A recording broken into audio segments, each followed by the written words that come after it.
Buen día, hermanos, que Dios les bendiga. Vamos a estar compartiendo ahí el libro de Corintios, capítulo 2, verso 10 en adelante. Ahí habíamos quedado ayer. Dice, pero Dios nos las reveló a nosotros por el Espíritu, porque el Espíritu todo lo escudriña, aún lo profundo de Dios. Acá veníamos hablando del verso 9, como para hacer un paneo de lo que vimos ayer. Dice, antes bien, como está escrito, cosas que ojo no vio, ni oído oyó, ni han subido en corazón de hombre, son las que Dios ha preparado para nosotros, para los que le aman. Y después, bueno, viene el versículo que acabo de leer recién, que dice que Dios nos reveló a nosotros por el Espíritu Santo todas estas maravillas, ¿no? La pregunta es, hermanos, en esta mañana, ¿usted realmente ha conocido al Señor? ¿O solamente usted conoce lo que dice la Escritura, conoce lo que dice la Biblia? Esto es muy importante porque de esto depende nuestra salvación. Porque muchas veces nosotros tenemos un conocimiento muy amplio de la Biblia, y yo lo digo por mí también, ¿no? Porque por ahí uno tiene mucho conocimiento de teología, pero no conoce al autor del libro. Una vez un sociólogo de acá de Argentina, ¿no? Agustín Laje, dijo, no es lo mismo, dice, leer un libro que estar con el autor. No es lo mismo conocer la historia de una persona que conocer la persona. Entonces, lo que el Señor quiere a través de todo esto que se está haciendo, hermanos, es que usted lo conozca a Él.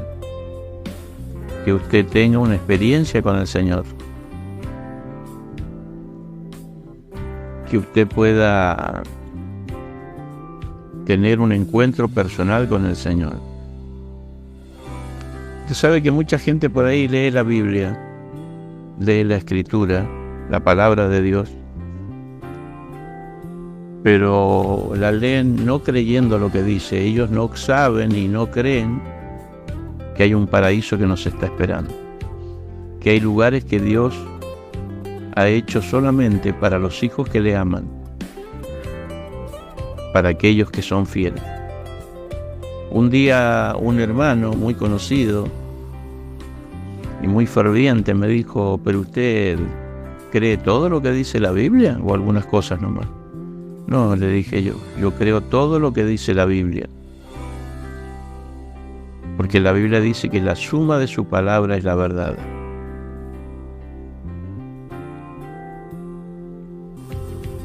Así que agradecemos al Señor por esta mañana.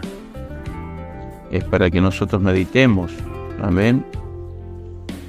Dice el 11, porque ¿quién de los hombres sabe las cosas del hombre, sino el espíritu del hombre que está en él? Acá, hermano, yo me quería detener un poco, porque tengo una referencia en Eclesiastés 12:7, que ya la vamos a leer. Pero a mí siempre me intrigó y siempre me llamó la atención de por qué muchas veces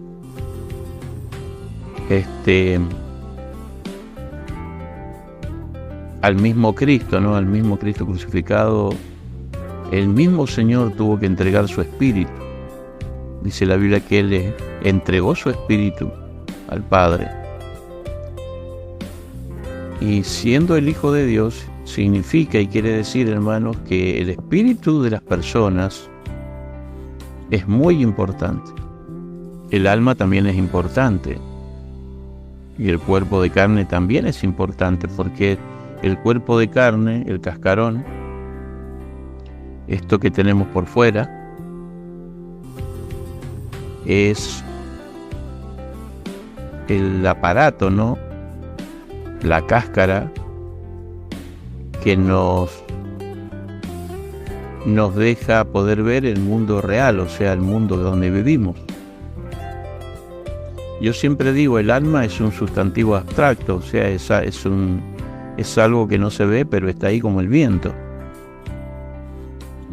Porque han habido muchos experimentos en la vida actual donde aprovechan de pesar una persona en balanzas muy avanzadas. La otra vez estuve viendo una documental, ¿no?, de personas científicas que estudian lo que es la anatomía del hombre, la parte también almática, espiritual, corporal. Y ellos aprovechaban de pesar ciertas personas que estaban en agonía y la pesaban antes de morir y después de morir. Y a todas las que pesaron, había una diferencia, no me recuerdo si entre 21 o 35 gramos. O sea que si uno se pone a analizar, hermanos, más allá de que uno no ve el alma o el espíritu, está allí. Es algo que es real. Y acá la palabra de Dios, el apóstol Pablo nos dice que el Espíritu Santo todo lo escudriña y aún lo profundo de Dios. Porque si nosotros conocemos algo de Dios, lo conocemos por Él, porque Él nos lo reveló por la palabra de Dios.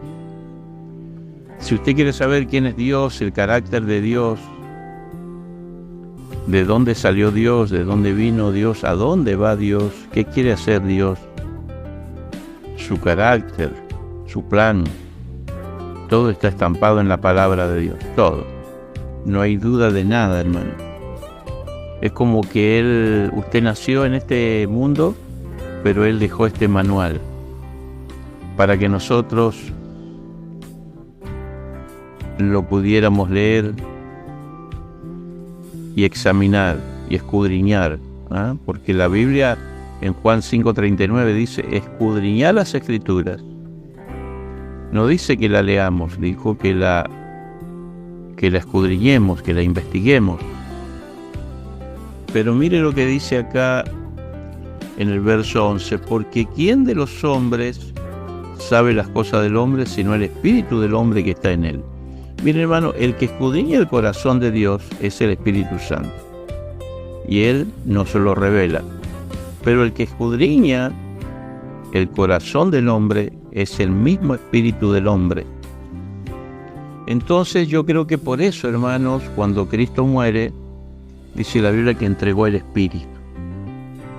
Porque el Espíritu que entregó el Señor no era el Espíritu Santo, sino el espíritu humano. Acuérdense que Cristo Él vino a la tierra y vivió humanamente, con un cuerpo igual que el nuestro, con las mismas pasiones, las mismas enfermedades. ¿Me entiende? Jesús también sufrió de caries, también sufrió de fiebre, también le dolía el estómago por ahí, por alguna comida que había comido. Dice la Biblia que fue probado en todo como ser humano, fue tentado en todo. Entonces vemos, hermanos, que cuando una persona muere, lo primero que entrega al Padre es el Espíritu. ¿Sabe por qué? Y esto yo lo he podido analizar, ¿no? Porque en el Espíritu está toda la vida del ser humano enfrascado. Es como si fuera un pendrive. Allí está, hermanos, la realidad del hombre. Allí adentro de esta carcasa, ¿no?, de carne, dentro de esta carcasa de carne habita el espíritu y el alma. Por eso la Biblia dice, y lo vamos a leer ahí en 1 Tesalonicenses, yo se lo quiero leer para que usted lo anote, ¿no? Dice así, hermanos, 1 Tesalonicenses capítulo 5, verso 23. Y el mismo Dios de paz os santifique por completo, y todo vuestro ser, acá empieza a enumerar, espíritu, alma y cuerpo, sea guardado irreprensible para la venida de nuestro Señor Jesucristo. O sea que el Señor nos manda a cuidar nuestra alma, nuestro cuerpo y nuestro espíritu. Somos una unidad neumopsicosomática, así sería la palabra. Acá nosotros, hermanos, podemos ver que cuando un individuo muere, una persona muere, como le pasó al Señor Jesús, primero que hace el ser humano es entregar el espíritu al dueño de los espíritus, que no es justamente Satanás, sino Dios. ¿Por qué? Porque el espíritu humano, hermanos, guarda dentro de él, es como un pendrive, es un disco de información, es un disco rígido, y después lo que determina al hombre si se salva o se pierde es el alma. El alma es la que arranca para el cielo si se salva, o arranca para abajo si se pierde. Y el cuerpo, bueno, el cuerpo queda, los gusanos se lo comen, pero la Biblia dice que cuando venga el arrebatamiento, nuestro cuerpo que teníamos antes será restaurado con la misma tierra, porque será glorificado, o sea, será transformado en un abrir y cerrar de ojos, como dice 1 Corintios, capítulo 15, verso 51 en adelante. Mire qué importante es todo lo que estamos viendo en esta mañana. Mire lo que dice, hermanos, Eclesiastés, capítulo 12, verso 7. Y el polvo vuelve a la tierra como era, y el espíritu vuelve a Dios que lo dio.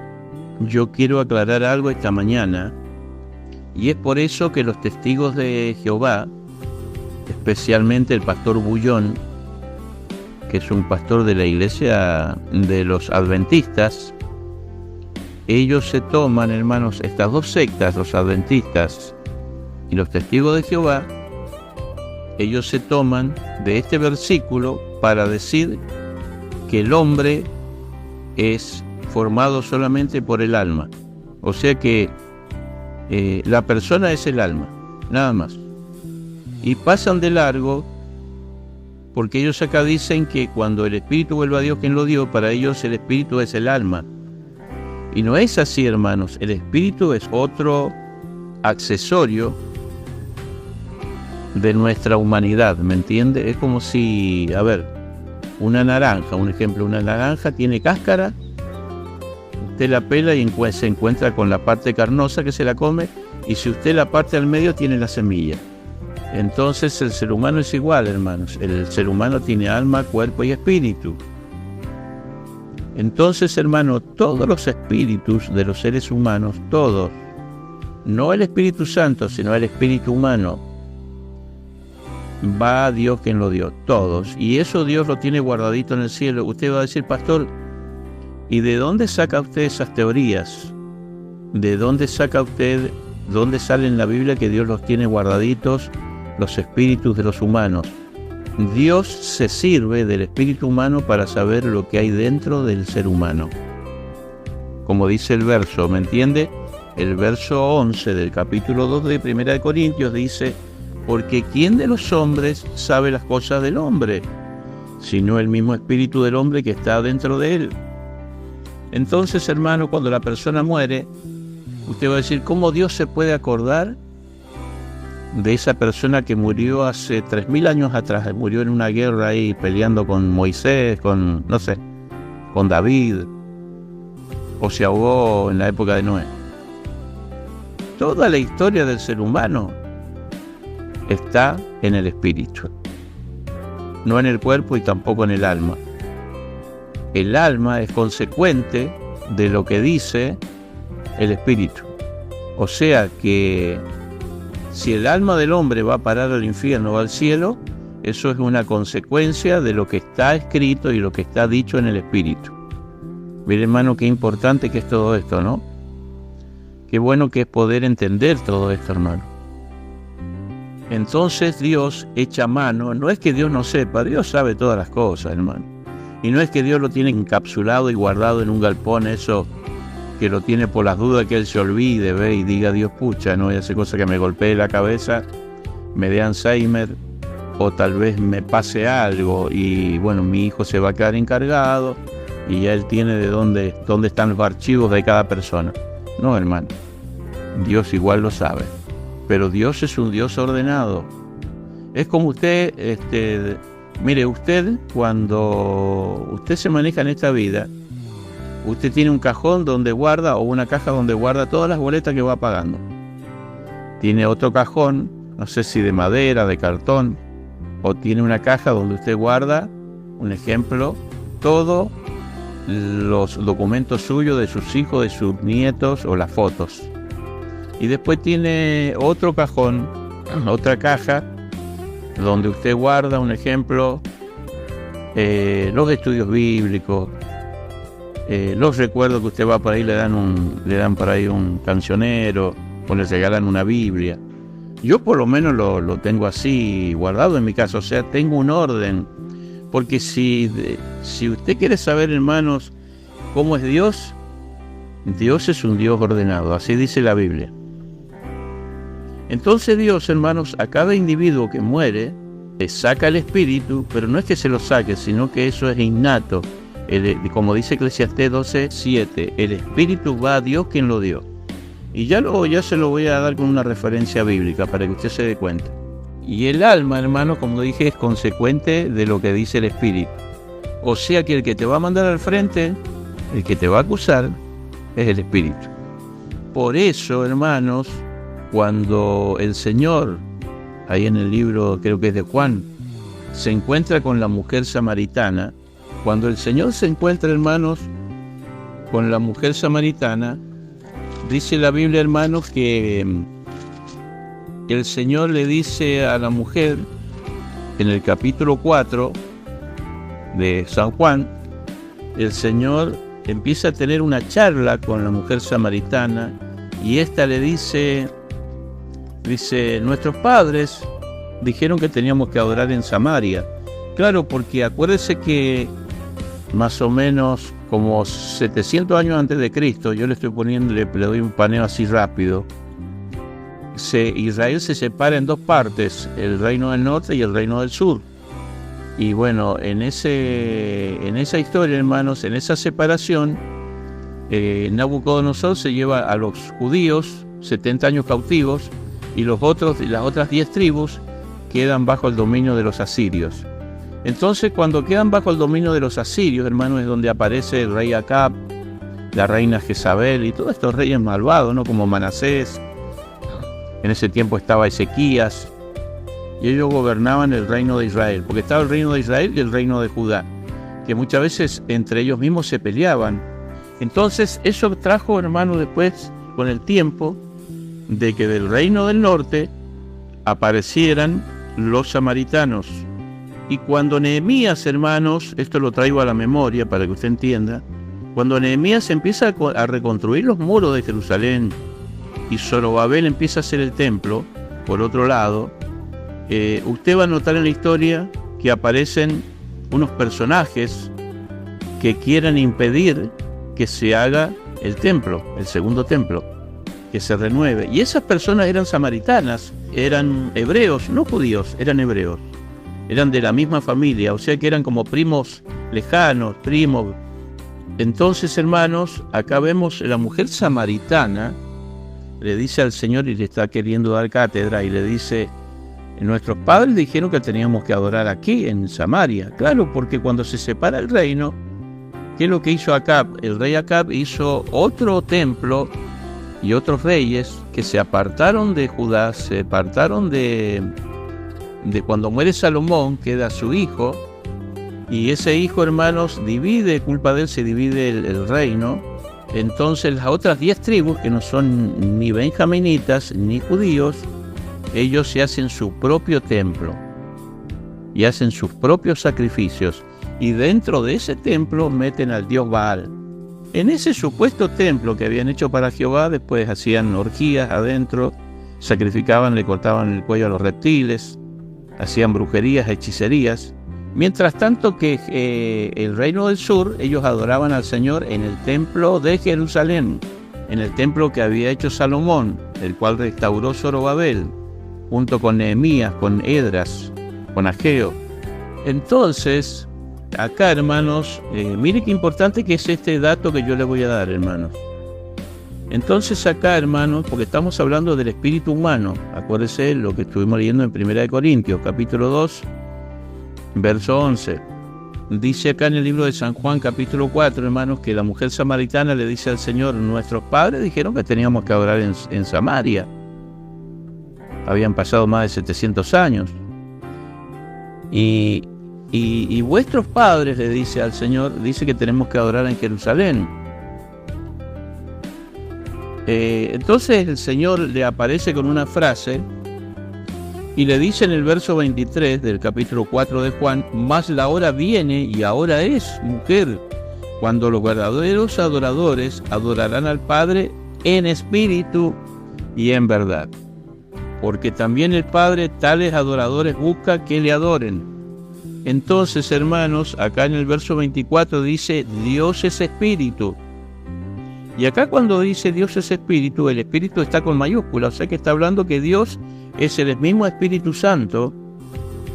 Dice: y los que le adoran en espíritu y en verdad es necesario que adoren. Entonces lo que Dios está hablando acá a la mujer samaritana, que nosotros no tenemos que adorar al Señor y ser seres almáticos, sino que tenemos que ser seres espirituales. Los brujos, cuando adoran a Satanás, la conexión que ellos tienen, hermanos, con el demonio, con el espiritismo, con la metafísica, con el mundo espiritual, con el mundo sobrenatural. Por eso acá aparece la palabra sobrenatural.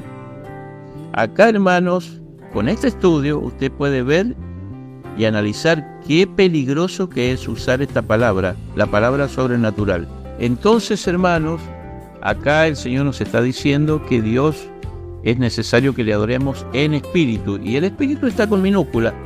¿Ve? Mire el 24 de Juan 4, dice: Dios es espíritu, ahí está con mayúscula, y los que le adoran en espíritu y de verdad, es necesario que lo adoren. O sea que acá está hablando que el que tiene que adorar dentro de nosotros es el espíritu humano. ¿Por qué? Porque el espíritu humano es un pendrive. Ahí están todos los recuerdos. Cuando Dios juzgue la humanidad, hermano, Dios tomará todos esos espíritus y los va a poner ahí en un DVD, en una pantalla. Acuérdense que yo lo que estoy diciendo es en forma, no en forma literal, sino en forma figurado. En forma figurado. ¿Ah? Estoy hablando como en parábolas, vamos a decir así. Esto es para que lo entiendan, ¿no? Porque sabe que las personas que escuchen este audio van a decir: ¿viste lo que está diciendo ese pastor allá de Guaymallén, allá de Argentina? Porque este video a veces va para Chile. Dice: ¿viste lo que dice? Que allá en el cielo hay un DVD donde Dios pone un pendrive y ahí está toda tu vida.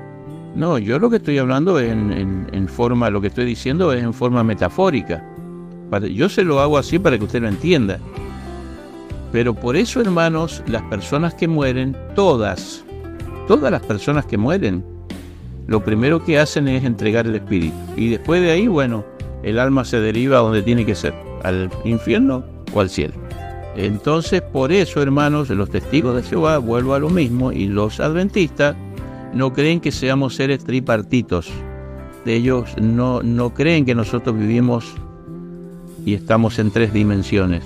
O mejor dicho, ¿a qué me refiero con esto? De que muchas veces el cuerpo está en el comedor de la casa, pero adentro también está el alma y también está el espíritu. Cuando se separan estas 3 piezas, estos 3 engranajes, es cuando la persona parte de este mundo. El único que no ha vivido esta experiencia es Enoc, Elías, que ellos están enteritos todavía. Pero ya van a tener que vivir esa parte, por lo menos Elías. Enoc no, porque Enoc es un prototipo. La Biblia dice que Enoc caminó con Dios, era amigo de Dios y Dios se lo llevó. O sea que Enoc en la actualidad tendría más de 5.000 años. Nosotros muchos decimos: bueno, pero la persona que más vivió fue Matusalén. No, Matusalén vivió casi 1.000 años y murió. Pero Enoc no ha muerto, hermano. Elías tampoco. Pero la Biblia dice que Elías va a tener que venir a la tierra, porque es uno de los 2 testigos, y va a tener que vivir y pasar por el flagelo que pasan todos los seres humanos. Va a tener que morir.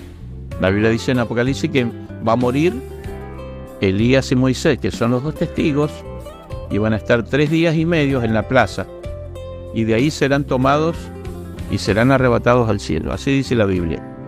Yo le estoy explicando todo esto para que usted pueda entender bien todo este tema, hermano. ¿Me entiende? Porque de esto que yo le estoy dando a usted van a salir, usted va a empezar a atar cabos y le van a ser contestadas muchas preguntas que también a la vez van a ser complejas.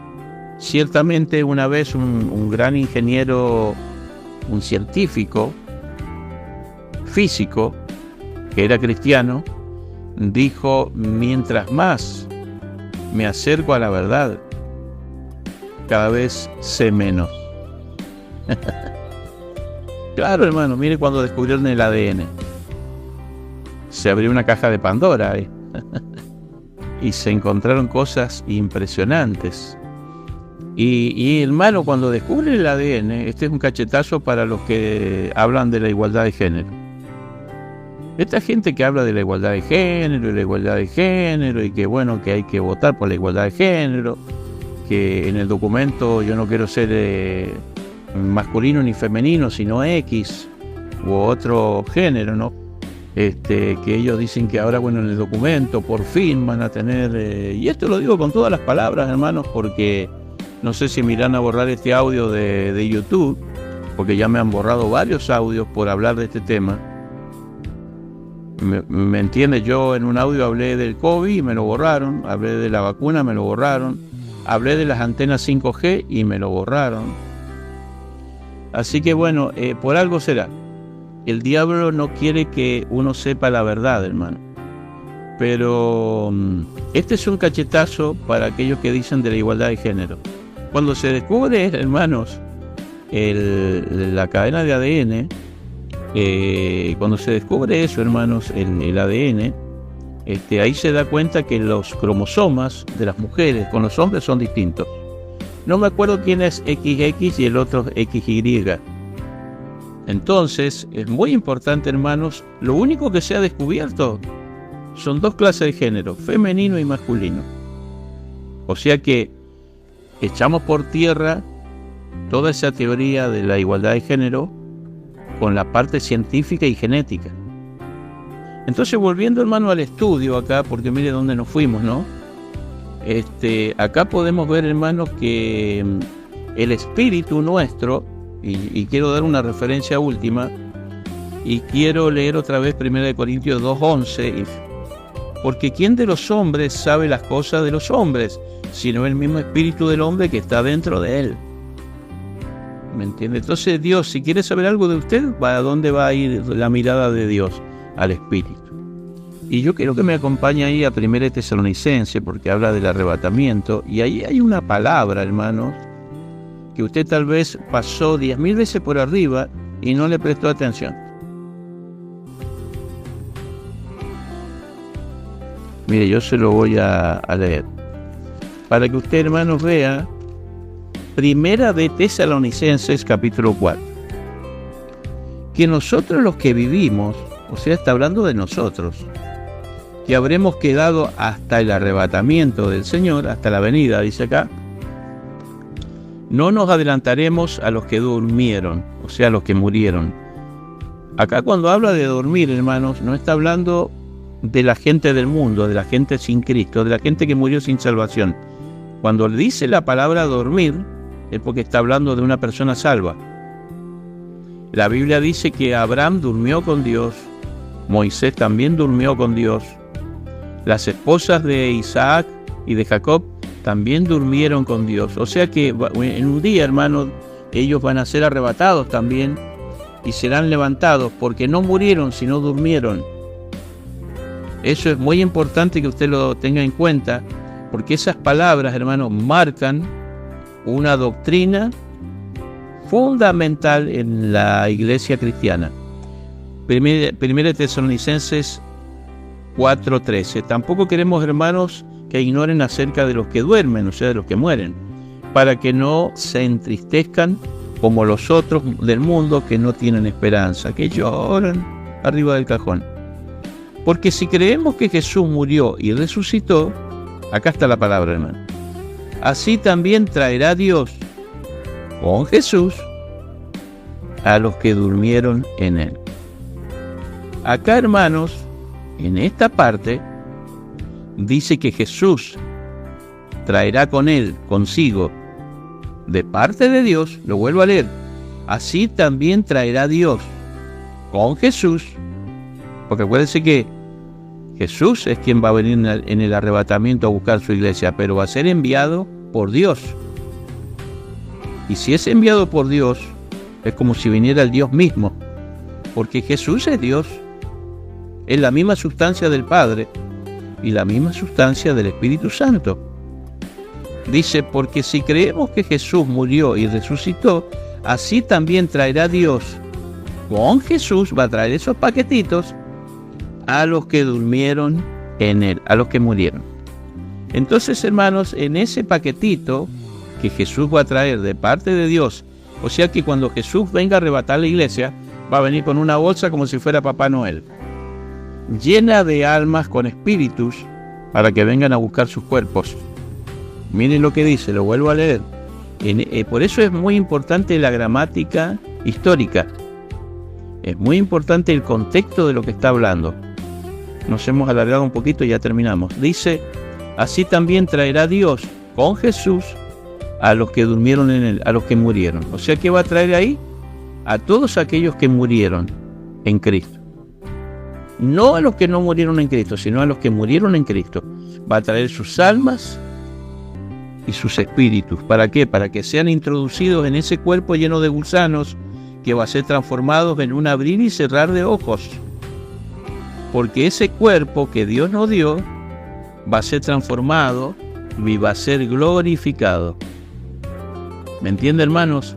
Yo nunca lo había explicado en la iglesia de esta forma, porque la gente se va a confundir. Nunca lo había explicado así, porque es difícil de entender. Entonces, hoy se lo estoy tratando de explicar al máximo. Por eso, hermano, como decía el apóstol Pablo ayer ahí en 1 Corintios, nosotros hablamos sabiduría no de hombres, sino de Dios. Y esto solamente se lo puede revelar a ustedes el Espíritu Santo, hermano. Así que por eso dice que en el verso 14, así también traerá Dios con Jesús, porque acuérdense que va a venir Jesús a buscar a su pueblo, a los que murieron en él, a los que durmieron en él. Así que bueno, hermanos, quien le habla el pastor Eduardo, que Dios le bendiga. Nuestra iglesia está aquí en la zona de Guaymallén, Mendoza, República Argentina. Que tenga una hermosa mañana. Bendiciones.